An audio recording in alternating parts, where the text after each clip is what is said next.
My conversation today is with Sally and James North of Holythorn Press.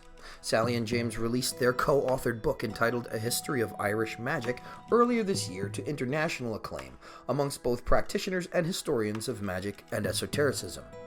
The book details the history of magic in Ireland, from Druidism, witchcraft, and Catholic saints, to W.B. Yeats' Theosophy and the 20th century pagan revival. Thoroughly researched, yet very accessible, A History of Irish Magic was one of my favorite titles this year. I sat down with Sally and James to talk about their research for the book, their esoteric publishing company Holythorn Press, the fusion of magic and Christianity in Ireland, some very interesting tidbits of Golden Dawn history, and much more. I'm Ike Baker, and this is the Arcanum Podcast.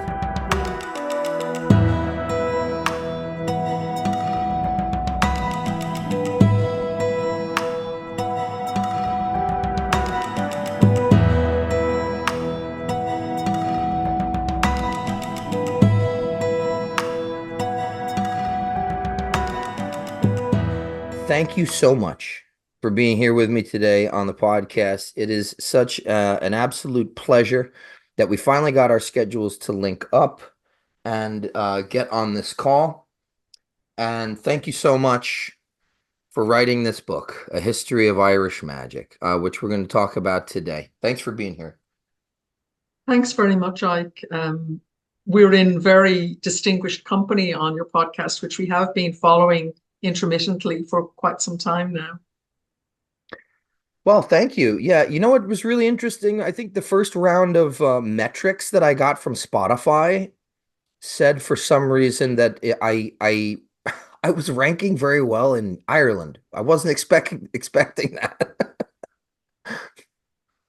I'm sure that's not just us. Yeah. No, Yes, it's more than us, I'm sure. I've got a couple of Irish friends now. It's excellent.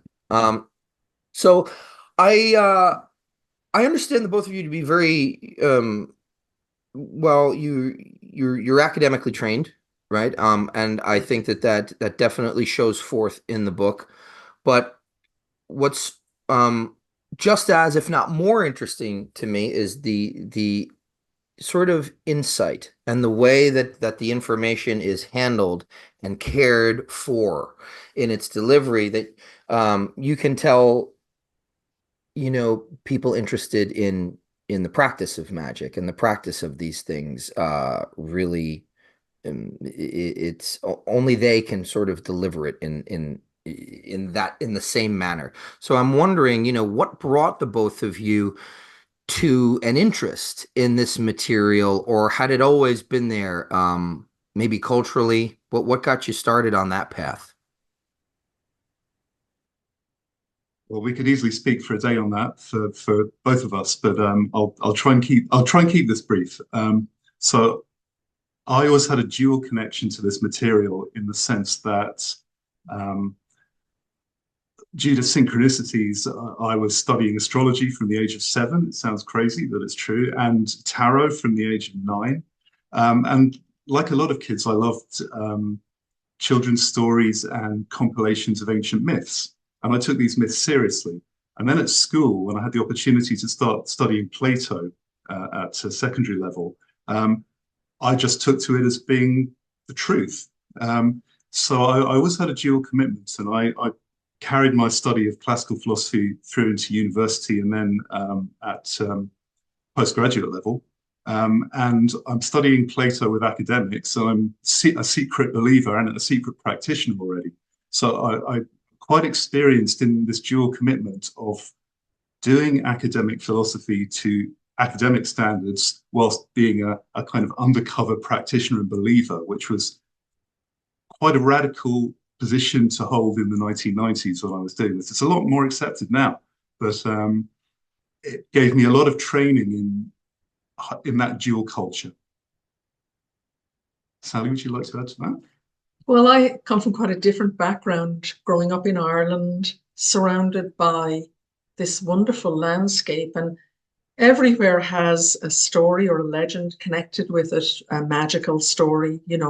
There's the mountain where, the hag had a fight with another witch, and this and that happened. And landscape features and And I was a very lucky child because my parents, particularly my father, were very interested in ancient pagan Ireland. And we were dragged around to all these dolmens and burial sites um, and steeped in the folklore and the legendarium of ancient Ireland as well.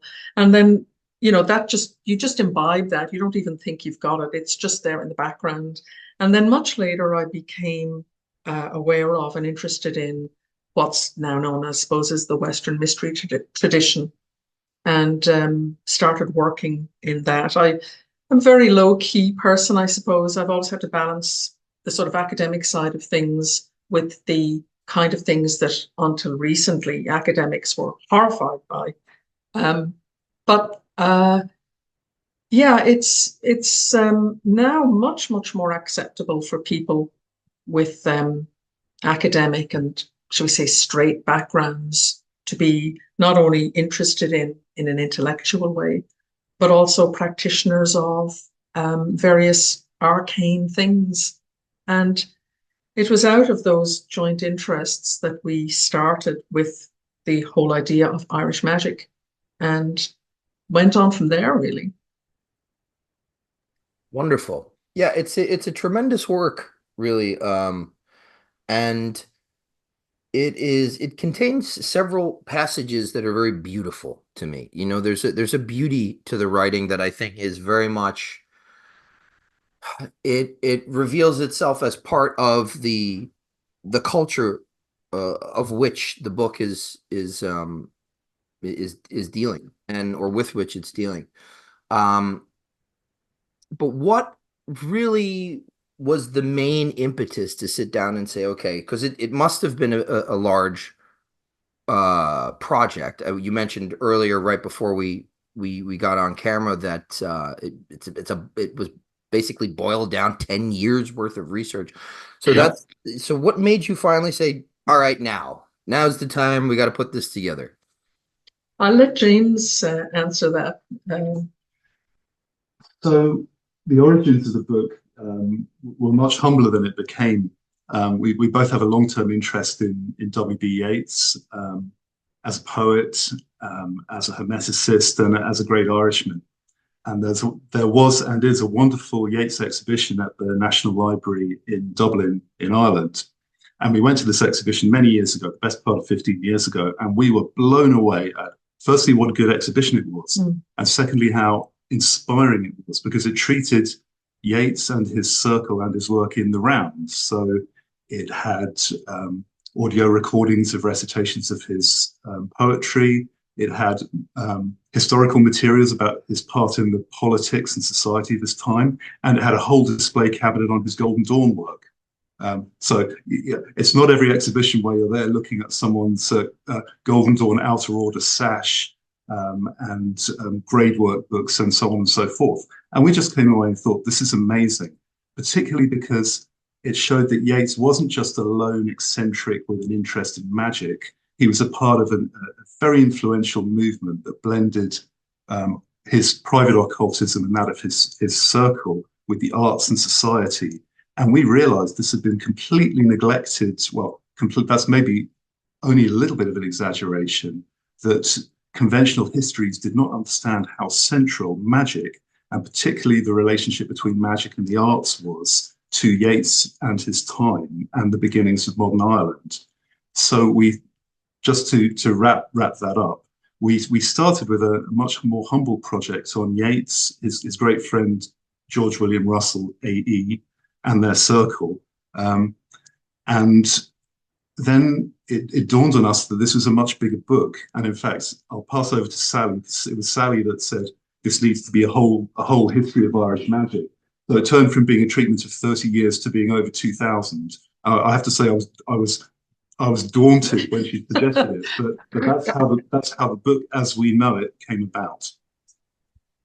Yes, when we first started looking quite deeply into Yeats, and in particular his own order, the Celtic order, which he had started as a kind of a golden dawn, but Irish. But of course, it morphed into something a bit different later on. But I wanted to see what it was that inspired Yeats. Initially, his early poetry is full of these wonderful stories made into poetry. And of course, his friendship with people like Augusta Gregory, who was a folklorist herself. But the more I thought about it, the more I realized that it's not really possible to explain just how foundational this kind of these kind of legends and myths are, unless you look at the legends and myths themselves. And so when I started doing that, it occurred to us both actually that the thread joining all of this together is this idea that Ireland is a uniquely magical place. Not that it's more magical than another country, but that it has its own flavor, if you like, of magic, some of which survived in folklore right up until I'd say even the 20th century, even in my own family. And when I looked for source materials and secondary materials, there were only source materials which are not really that easy to get hold of. And then we just thought, okay, magic is running through all of this. Why don't we look at various points in a history where magic has played a major role in a cultural event, in religious events, in society, like with kings and with druids.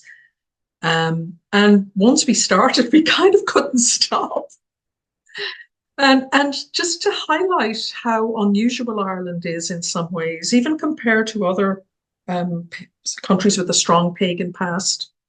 And I hope we've done justice to that. We certainly tried to tell the stories as fully as we could, but we did leave out things that some people might consider important, like folklore, because there's tons of folklore in Ireland. This is how I know a lot about the folk magic of Ireland, is even through my own family. But it's possibly the best known aspect of Irish magic, and it's just its own little thing trundling along in the peasant folk culture. But there was so much more, and we tried to tell the story of so much more. Yeah. Good or bad, some of the stuff in there. I think you've probably seen the chapter on fairies is particularly, I would say, a dark chapter. It's not a particularly good thing in some ways, might be good in others. So we were kind of expecting that people might feel a little bit annoyed because we have these very, it's not all Darby McGill and the little people. We have a very, the little leprechauns running around helping people and giving. It's not like that, really. That's a lovely romanticized 19th century idea of what fairy belief actually was like in Ireland. Yeah, and that's in that in and of itself, you do a service because there's we need this kind of context to really be able to see the broader picture of folk traditions and magic and things like that. And obviously, it's I say in certain talks that I give and presentations that I give, I like to remind people we have a very, very romanticized view of paganisms, right now. Yes. They seem extremely attractive because of the religious repression, but it's a form of exoticism. We're exoticizing it. Mm-hmm. Mm-hmm. Grass is always greener, right? Well, and I want to, and we'll talk about that because one of the things I'm very interested in, or that I enjoyed very much, was seeing the way that the native sort of, maybe pre-Christian traditions that existed there, and those ways of life, you see them sort of interwoven with Christianity, which was really interesting for me to see, like the archdruid's daughter going to study magic with Simon Magus, and Yeah. Columba saying that Christ is my I, druid, yes. it's just very interesting to me. And it does that, well, because in the States here, there's a general antagonism Mm, between not just Christianity, but religion, exoteric religion in general. I'm not just saying that there's an antagonism from the institutions. From mm. magical practitioners themselves create and foment a lot of that, or exacerbate it. They exacerbate that antagonism. Is that the case in Ireland, you think?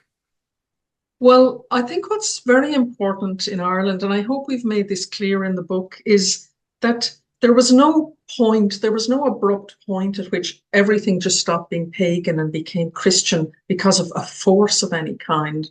What we found going back through the texts themselves is there was a very long and slow intermingling of ideas.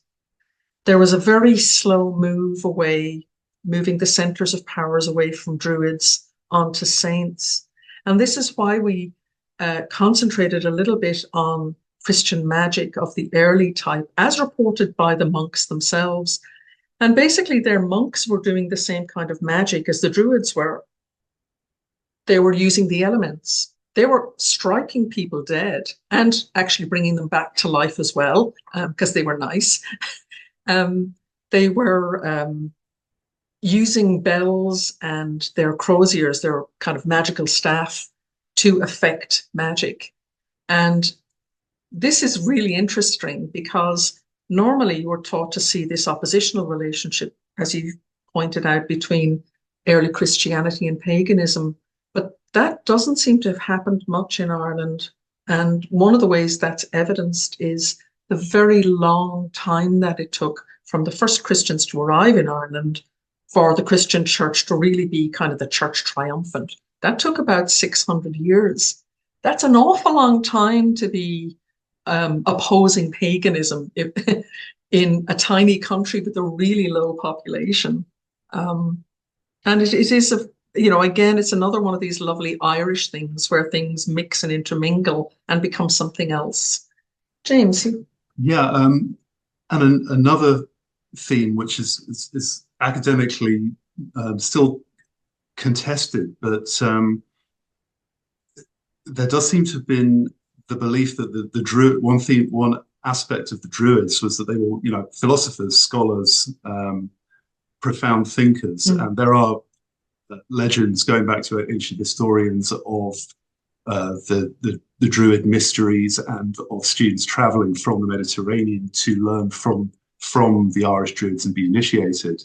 And assuming there's some truth in that, in the concept of this learned culture, which certainly the pervasiveness of the oral culture and the surviving epics would be evidence for.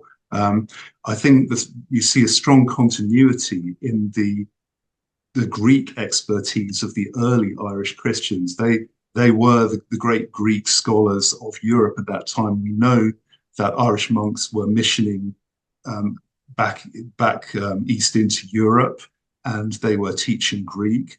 And the great Neoplatonist scholar of the early Middle Ages was an Irishman, John Scott of Erigena, who really he transmits pseudo Dionysius, the whole angelic hierarchy concept, and Platonism in many respects into the later Middle Ages, and his work has influence for centuries. And as I said, there's still some academic controversy about just how much continuity there was. But I think we brought across that Ireland is a land of magic, but also of philosophy and scholarship. Mm. Yeah, wonderful. One thing that I wanted to also kind of touch on, it just popped into my head when Sally said that there's this mixing and intermingling and things kind of gradually change. So we're over here in basically Western North Carolina. The community just suffered a devastating hurricane that was basically Yes. Yeah, we're tremendous really natural sorry to disaster. hear about that. Yeah, luckily, thank you. Luckily, my area was not as affected. But having my base in Asheville, with Which is, everything, the Golden Dawn Temple, the Masonic Lodge, and everything. It's been very kind of difficult because you can't get there. mm, It's not easy to get to the damaged areas, but the thing that I love and that I talk about is the sense of place in what we call Appalachia mhm. and the folklore traditions that exist here, that many of the Appalachian uh, traditions of wise women that are still extant here, Mm, right? I mhm. had Byron Ballard on the podcast and Rebecca Byer, and they're very much uh, bringing these traditions, continuing them. A lot of it, this area was settled by the Irish Yes. and the Scots. So there we have in this area of America, Mm, not all of America, but in this little area of America, there's a strong root to that folkloric, magical, elemental tradition that was brought here by the Irish. mm.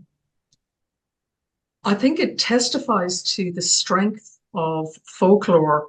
Folklore itself is a carrier of not just the traditions itself, as you can find in Appalachia, say in music, in things like folk medicine and, folk, shall we say, religious activities as well. But they kind of stand in for the larger culture that they came from originally as well. You can find traces of things, sometimes just the name of a thing, and you think, oh, hang on, that actually comes from, a known, much bigger legend or series of ideas. And it's wonderful to see how poverty, emigration, the complete disruption of people from their native land allows them also to bring things into a new land and continue holding those traditions and bringing them down the centuries. It's quite amazing, actually. I should probably mention music because Sally and I are both musicians and music lovers and folk music lovers. And the folk music cultural route, I think, is an excellent way into the magic of any native culture. And going back through the Scots and the Irish ballads and the old songs, you have some very deep and potent and archaic magical themes. Probably give a shout out to a kind of a part of the Dion Fortune side of my magical lineage, which is R.J. Stewart, the musician and occultist, and he's done phenomenal work on showing the deep mythic and occult roots in some of the old ballads, and B, how they are still magically active to this day. And I think this is something that Yeats and his circle were rediscovering. In that sense, their technology and their tools might have originally been more from the Hermetic side, from Yeats's Golden Dawn training, or A, from his theosophical and Eastern meditative training. But the more they engaged with the mythic material in the landscape, the more they began to have the kind of experiences that their predecessors and the people who'd lived in the same localities 1,000, 2,000 years ago had. And I think that testifies to the potency of the folk tradition and the language in relation to the landscape. And that's a theme that is probably even part of our follow-up book, volume 2. We'll be going into that more. Sally, I'm going to just invite you now to say something about Irish place names and their relationship to the legendarium, because I think it's so important. One of the unique features of Ireland and the Irish language is that, and we were completely blown away. I was reading translations of legends that had been written down in the 11th and 12th centuries. They're highly specific. It's not once upon a time there was a guy who was out in a field. They literally say one day Cormac woke up and he went to this place, and they give the name of the place, and that's still its name in the Irish language. You can actually plot one part of our book, the one on Druids, every single place name in that, I think with the exception of one, we can go there today.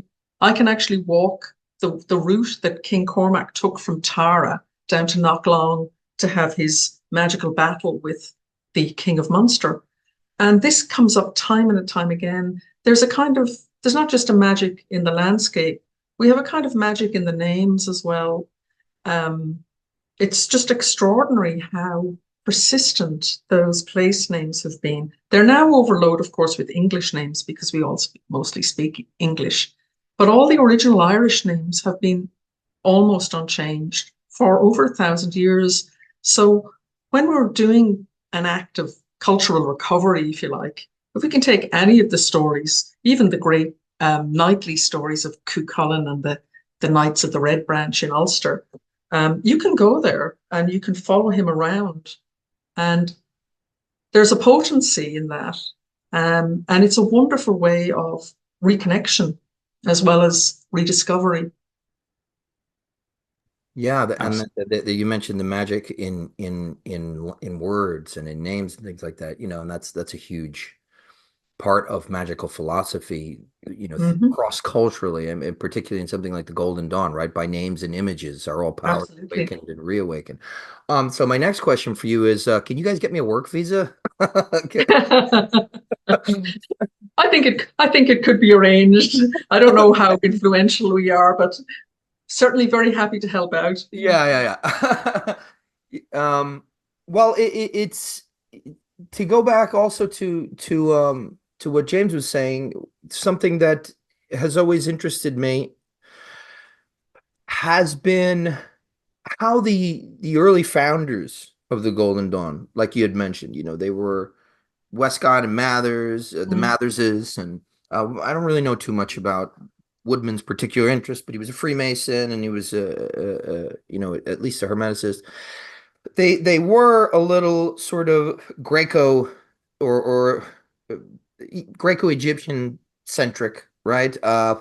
They wanted to talk about, Westcott was big on Kabbalah mm, and Hermeticism. They even mhm. brought in, when as I'm sure you know, uh, quotes in the ritual and in things like the flying rolls, they bring in Neoplatonic stuff. But you've got Yeats on the other hand, and Maud Gonne, and I would even say Dion Fortune, of course, that are more interested in that sense of place Mm, and like you're saying, a sort of cultural recovery or incorporation into the canon of esoteric studies at their time. And the unfortunate I consider to be one of my greatest, spiritual teachers. I visited her mhm, grave in Glastonbury. I was there for a little while, and it was great. But she would encourage people to go to ancestral lands and practice, and live there. And to me, there is a connection there that can be missing, um, and a sense of poetry that can be yes. lost in the erudition, in the obsession of having the little archaeological brush and gently dusting these Yeah. ideas.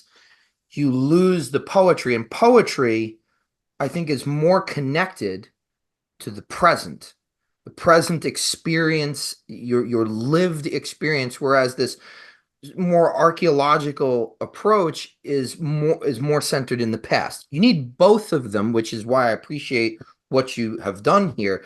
But there's something of the imaginative that Mm, comes through so much more strongly through the currents of magic in by way of Yeats' Celtic order. I mean, reading some of the stuff, the rituals and stuff, beautiful because he was a poet, you know.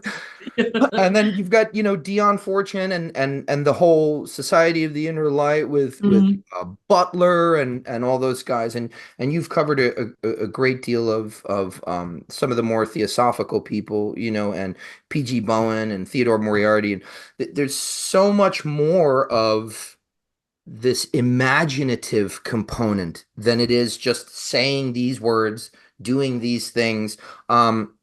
And I think that for me is much stronger. That was the tradition I was reared in. right? It Mm. actually came down to me from Dion Fortune because I find magic without imagination or the imaginative really just to be kind of like a body with very little soul. We couldn't agree more, and it's something that we both feel very strongly. In fact, it's a strong part of the ethos of Holythorn Press, which is very much to always pursue the esoteric and the living arts as much together as possible. Um, for me, as a student of the Renaissance and of Renaissances, it's magicians, occultists today. We often look at the ideas that emerged in Renaissances, where intellectuality and spiritual practice were brought together. But the great Renaissances were always artistic, poetic, imaginative, whether you're going back to ancient Athens or Alexandria in the early Christian era, or the Italian Renaissance, the English Renaissance, the German Romantic period. These are the periods of the great poets, and the great magicians are often great poets as well. So I think they're inseparable. And like you, I think poetry comes first, almost as if the Gnostic or visionary experience is more the poet's gift, and then the rational mind decodes it, brings it through, ritualizes it. But I lead with poetry, and specifically with Yeats. Yeah, if you look in detail at his Celtic Mysteries rituals, they are poets' rituals for poet creators. He specifically wanted the rituals to service a group of artist poet creators, to be a kind of chivalry or knighthood of creators. And he has this wonderful phrase that we should be striving towards the truth which is ours and not that of another.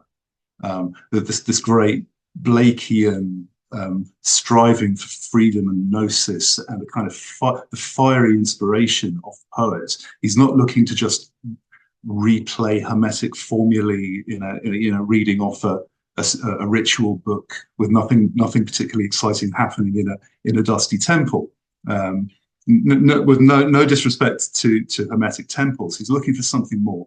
But I would say that for Yeats and also for AE, that element came very much from the Irish context. They were following on from an Irish linguistic, cultural, political, and rebellious movement, which really put them in contact with place, with the people, and with the concerns of the folk in a way that Yeats wouldn't if he was merely studying the Chaldean oracles or the Hermetica in an intellectual way. And for Yeats and AE, it was that dual pressure of learned study and technique with the kind of vivid existential energy of being in an island at a time of great churn, that pressure that they forged a diamond of this kind of poetic magic that is so much a part of why we wrote the book. I was delighted to hear you mention Dion Fortune because, we lived in Glastonbury for about 8 years. And as you were talking about it, I had this very vivid memory of myself and James on a little hill which just looks straight at Glastonbury Tor on this wonderful, slightly windy summer's day, doing the chant of the elements. Um, you know, at the tops of our voices while the wind was kind of whipping our hair around. And it's really a wonderful place. I'm glad that you visited there. It's one of those important places where you feel that magic is just going to break out any minute. Yeah, I do a lot of sort of, I guess, touring the esoteric stuff in Europe. This Mm-hmm. wasn't one of those trips. I'm a musician myself. I was professionally for many years, and Uh-huh. I was actually, believe it or not, I was in London to play drums on a record at Abbey Road, and Fantastic. yeah, and it turned out that like two of my days got canceled in the studio. Mm. Um, and I was kicking around, and I was just like, I'm gonna go to Glastonbury. And it was in the realest sense, a pilgrimage. and it was Mhm. it was an unexpected pilgrimage, and I only put it together like halfway there on the bus, somewhere in the countryside by like Yeah. I don't know, a tavern that had been built into a hill 600 years ago, and just Yeah. sheep everywhere.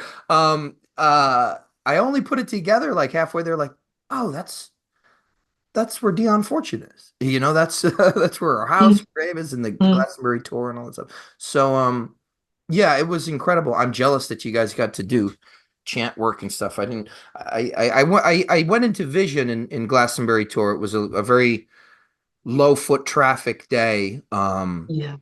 So I got to do stuff like that. But was this the place, your time there? Was this the place where Holythorn Press was birthed? Yes, it was.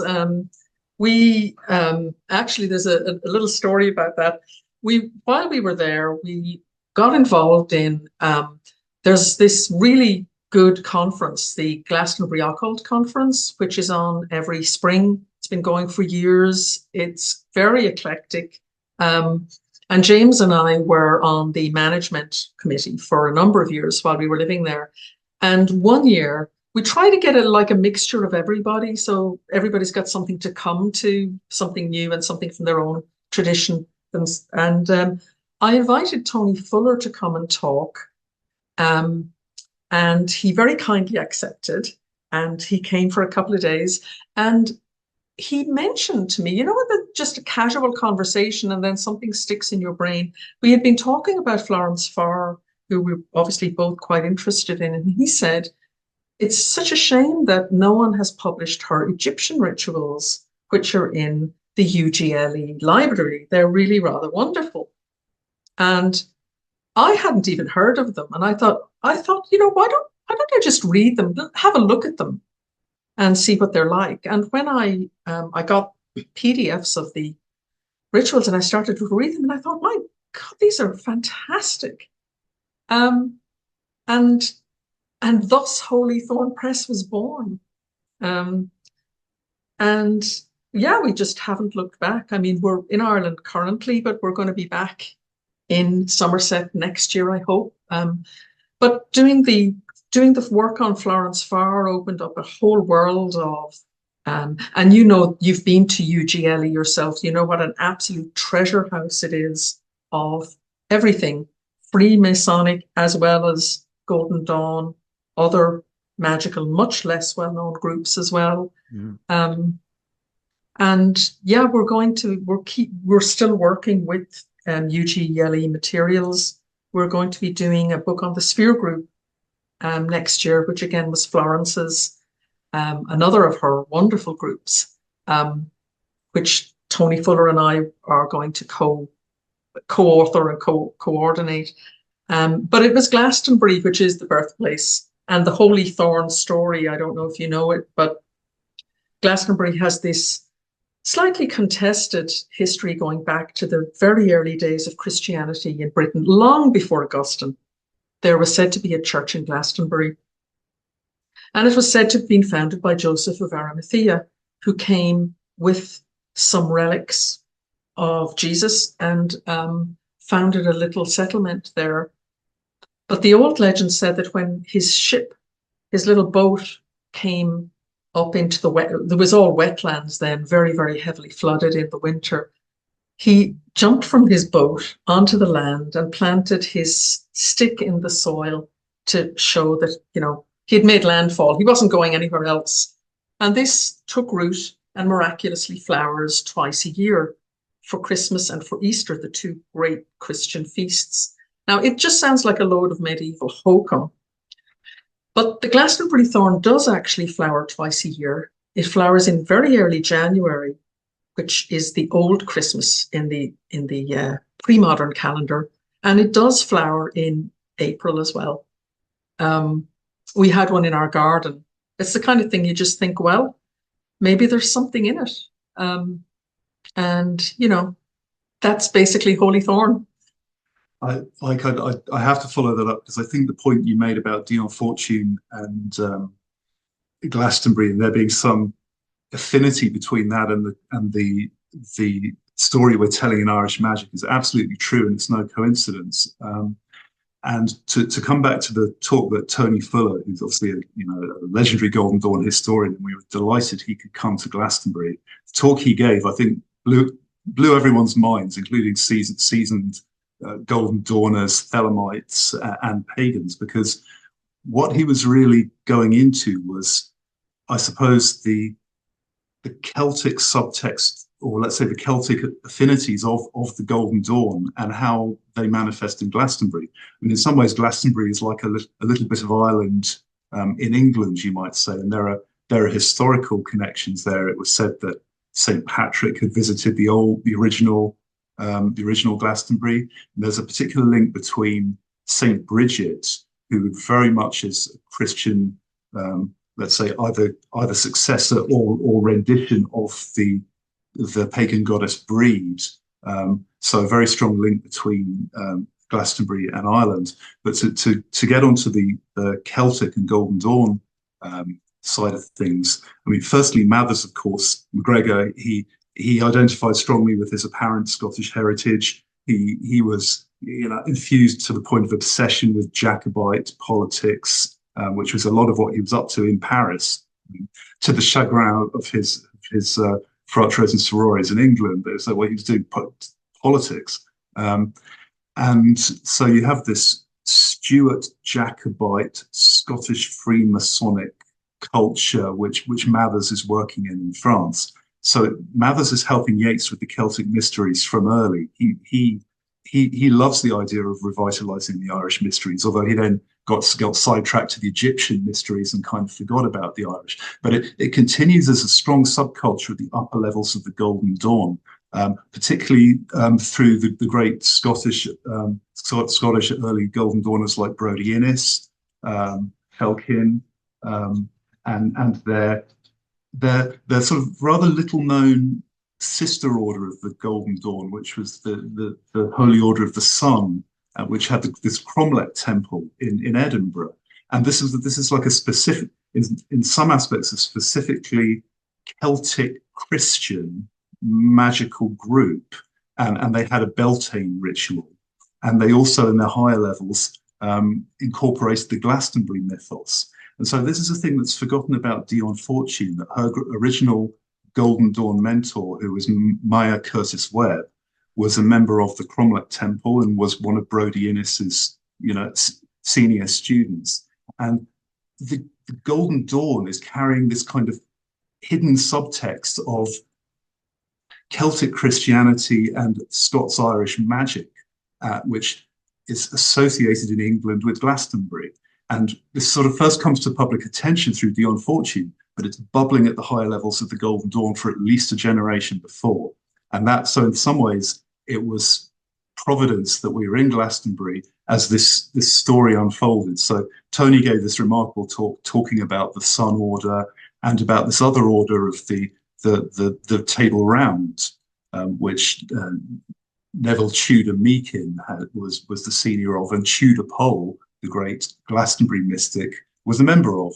So in some ways, we might see the Golden Dawn and pagan and poetic traditions as distinct, but there is a subculture where they're really strongly interfused, and that's endlessly fascinating to me.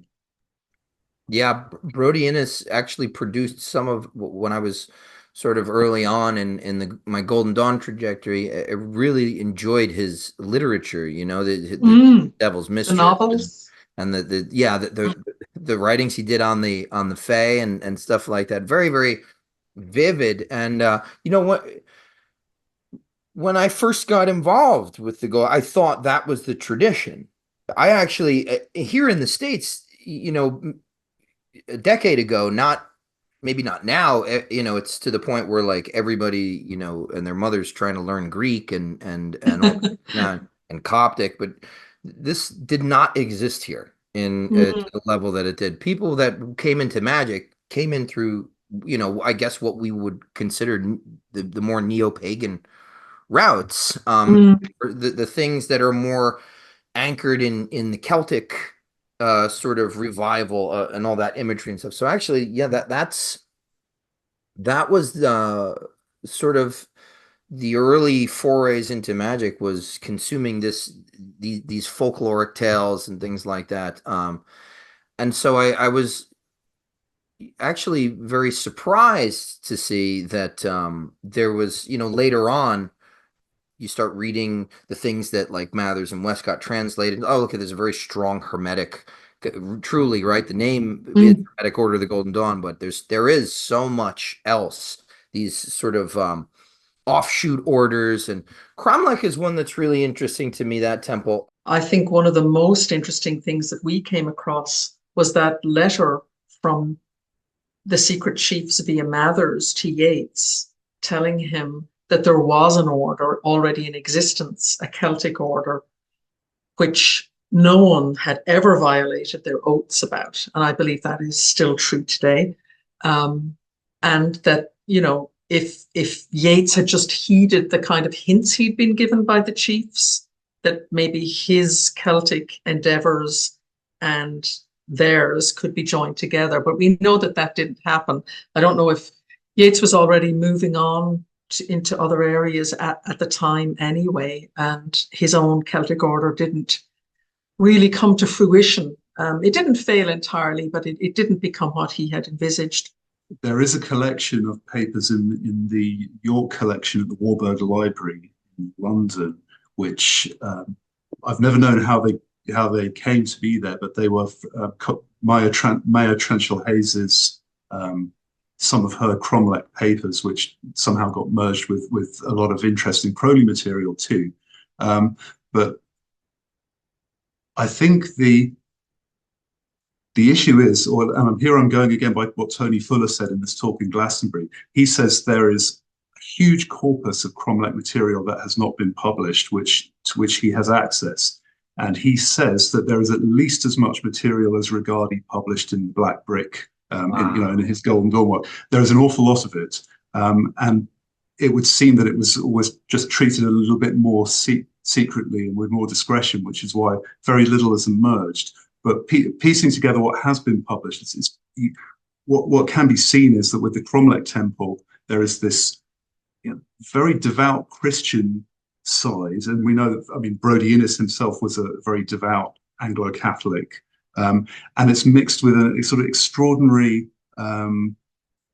elemental green magic, which is quite unlike the Hermetic or Egyptian flavor of the Golden Dawn side. It's kind of and I have been vouchsafed some of these papers, and the impression you give is, well, they are much closer to what we're feeling or what we've been talking about with Dion Fortune and Glastonbury in Ireland. But as to where they come from or what the whole picture is, still very cryptic, but definitely for the Cromlech, very Celtic.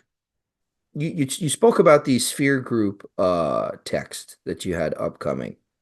And I actually saw that on your website, and I got very excited. I was going to ask you about it, so I'm glad you mentioned it. But what else has Holythorn Press or either of you, what is upcoming? What's planned for the next year or two with you guys that we should be on the lookout for? Sally? Yes. Coming next is a wonderful book by an Irish writer and poet who spent the latter part of her life in California. Her name is Ella Young. She's probably best known now for her collections of folklore, Irish stories, sort of rewritten for children. But she also had, interestingly enough, an Irish, a Celtic order of her own, which she brought to California. And it continued until, I believe, the 1970s and possibly the early 1980s. They were quite pagan, holy pagan, I would say, in their outlook. They celebrated the 4 festivals. She had written rituals for them. The actual rituals themselves, we haven't been able to track down, but the ritual preparations and other advisory notes we do actually have. But her autobiography is phenomenal. She was born into a very religious Presbyterian family in Ireland. It's clear from an early age she was just what I would call a natural pagan. She hated the restrictions of religion. She had visions also of her life was guided by contact with, particularly with one female figure, which she just called the Lady. And all her life, she had this wonderful living relationship with the natural world. She spoke to mountains, trees talked to her, everything was alive. She was a one, and she was also very much involved in the bohemian artistic circles in California, in the Bay Area at the time. These people would have been the forerunners and the precursors of, later groups like the Beatniks. She was a very close friend of the great American photographer Ansel Adams, who was a member of her group, of her order, and her other great friend, who again was a member of, it was called the Fellowship of the Four Jewels, was Henry Cowell, who is the father of American modern classical music. She lived among these people in two main places. One is Halcyon, California, which was a whole town built by a theosophical breakaway group. And the other one was the Dunes, the Dunites, as they're known, who were a very avant-garde group of people who literally went to the dunes at the seashore and built their own houses. Painters, poets, writers. And her book is just full of little anecdotes about people that she met, things that happened to her. So we're delighted. It was published during the war, 1945. Well, the war was just finishing, and has never been seen since. So that's going to be our next book. And there's going to be something for everyone in there. After that, we're going to go back to Yeats slightly, which is, I'm bringing out a little book on the woman who produced those extraordinary book covers for Yeats's poetry. Her name is Althea Giles. She did the wonderful cover with all the wonderful symbolism of the rose for his poem. She did poems. She did The Wind Among the Reeds, again, an absolutely wonderful piece of book art. And she's one of those people who was peripheral to, she was never actually in the Golden Dawn, but she was in the same bohemian circles as Yeats and some of the other Golden Dawners. She's one of these forgotten women, and I'd like to just give her a little bit of bring her out into the public again and say, look, this is a phenomenally talented artist and illustrator. And have a look at the little that remains of her work. Then after that, I think we're going to do the Sphere Group. We've already, photography has been commissioned. We're going to do those wonderful colored illustrations from the ritual book that's in the UGLE. I think people have reproduced small bits of them before, but in black and white, and they don't really zing. So we're hoping to do something that's not just an interesting book about the Sphere Group itself and the work that they did, but something that looks great and does justice to, again, going back to that artistic mind behind the Golden Dawn of the Hermetic tradition, which is things are beautiful as well as being spiritual. And we've got a couple more things in the work. Busy. Yeah.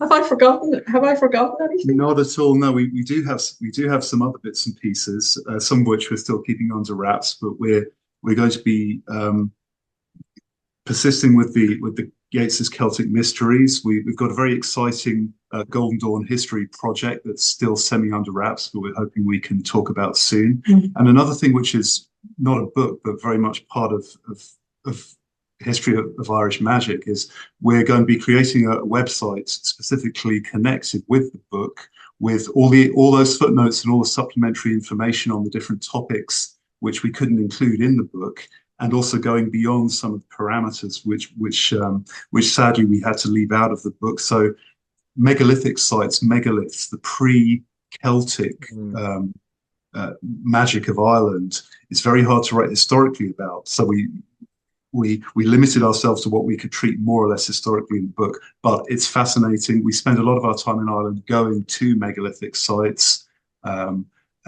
studying the archaeology, and also going as magicians to experience these sites, see what we can be taught, and also more on modern pagan and Celtic revivals, which again is too near to the present to be treated historically. So we want it to be a sort of all singing, all dancing Irish magical website, connecting with the book, going beyond it, and also hopefully building a little bit of community around this topic. We said from the beginning, our book is a history of Irish magic. It's certainly not the history of Irish magic, and we are keen to encourage others to add their own nuggets of gold.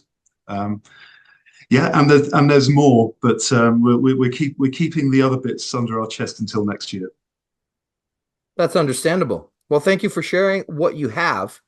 It's all extremely exciting for me, and I think also for the people that listen to my podcast. They're going to be kind of chomping at the bit and taking a look at Holythorn Press, keeping, and I do recommend that everybody keep their eye on your spaces. Very exciting stuff. I appreciate all the work that you both have done, and I am really sincerely looking forward to everything in the future. Thank you so much for coming on with me today. Thank you so much, Ike. It's been a fascinating chat.